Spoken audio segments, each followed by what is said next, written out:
தமிழ் உறவுகளே, கொல்லிமலையின் ரகசியமும் அதிசயமும் என்ன? ஒன்றா ரெண்டா ஏராளமாக இருக்குது. ஒன்று சொல்கிறேன் கேளுங்க. 48 நாட்களில் நினைத்ததை நிறைவேற்றும் அஷ்டலட்சுமிகளுடன் கூடிய ஸ்ரீ சக்கர மகாமேரு உள்ள திருத்தலம், குறி சொல்லும் அதிசய கல் உள்ள திருத்தலம், 18 சித்தர்களும் வழிபட்ட புண்ணிய திருத்தலம். அது மட்டும் இல்லாமல் நம்ம கோரிக்கை நிறைவேறிய பின்பு மீன்களுக்கு மூக்கு குத்தி வழிபடும் அதிசய திருத்தலம். இத்தகைய சிறப்புகளையும் அதிசயங்களையும் உடைய கோவில் எங்கே இருக்குன்னு தானே நினைக்கிறீங்க? நாமக்கல் மாவட்டம் கொல்லிமலையில் உள்ள அரப்பளீஸ்வரர் திருக்கோவில் தான் இன்னைக்கு நம்ம இந்த பதிவில் பார்க்க போகிறோம். கல்யாண சுப்பிரமணியர் 6 முகங்களுடனும் 12 கைகளுடனும் காட்சியளிக்கின்றார். தரிசனம் பண்ணிக்கலாம். அருணகிரிநாதர் தனது திருப்புகழில் இத்தல முருகனை பற்றி பாடியுள்ளார்.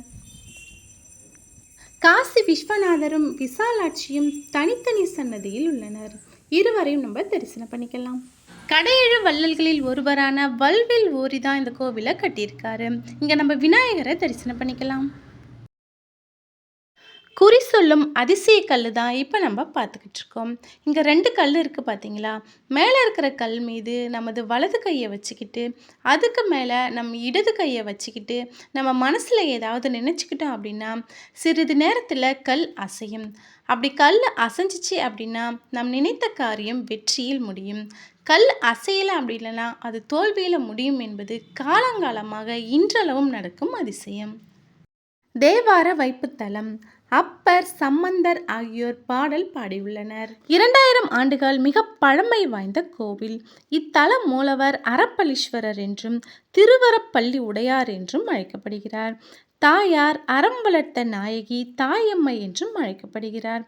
கோவிலின் தல விருட்சம் மகா வில்வமரம். தீர்த்தம் ஆகாயகங்கை நதி. தட்சிணாமூர்த்தி தனது சீடர்களுடன் இங்கு காட்சி தருகின்றார்.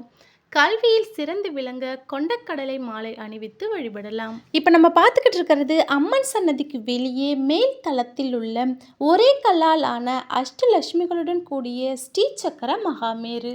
இதற்கு நேர் கீழே அமர்ந்து தியானத்தில் நம் நினைத்த காரியங்களை வேண்டிக் கொண்டால் 48 நாட்களில் நிறைவேறும். கோவிலை சுற்றியுள்ள சிற்பங்கள் ராஜராஜ சோழனின் கொல்லுப்பாட்டியும் சிவஞான கனகராத்திய சோழனின் மனைவியுமான மாதேவி கொடுத்திருக்காங்க.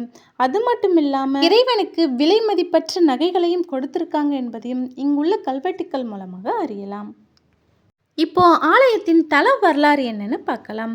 அந்த காலத்தில் இந்த கோவில் பகுதி முழுவதும் விவசாய நிலமாக இருந்திருக்கு.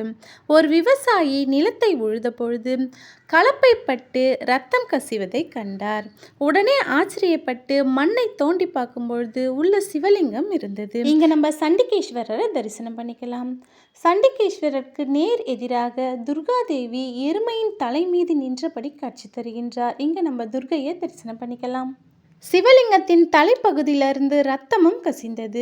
ஆச்சரியப்பட்ட விவசாயி சிவனை நினைத்து வேண்டினார். இங்கு உள்ள மூர்த்தி சுயம்பு மூர்த்தியாக உருவானவர். கலப்பை காயத்தால் ஏற்பட்ட வடுவை இன்றும் நம் சிவலிங்கத்தில் காணலாம். இங்கே நம்ம கால பைரவரை தரிசனம் பண்ணிக்கலாம். அருகிலேயே நவகிரக சன்னதியும் இருக்கு. சந்திரனும் இத்தலத்தில் அருள் பாலித்து வருகின்றார். கொடிமரம், பலிபீடம், நந்தி தேவரை தரிசனம் பண்ணிட்டு பல அதிசயங்களை நிகழ்த்தும் எம்பெருமான் ஈசன் சுயம்பு மூர்த்தியாக காட்சி தருகின்றார். தரிசனம் பண்ணிக்கலாம். அறம் வளர்த்த நாயகி தாயம்மை நின்ற கோலத்தில் காட்சி தருகின்றார். இங்க நம்ம அம்பாளை தரிசனம் பண்ணிக்கலாம்.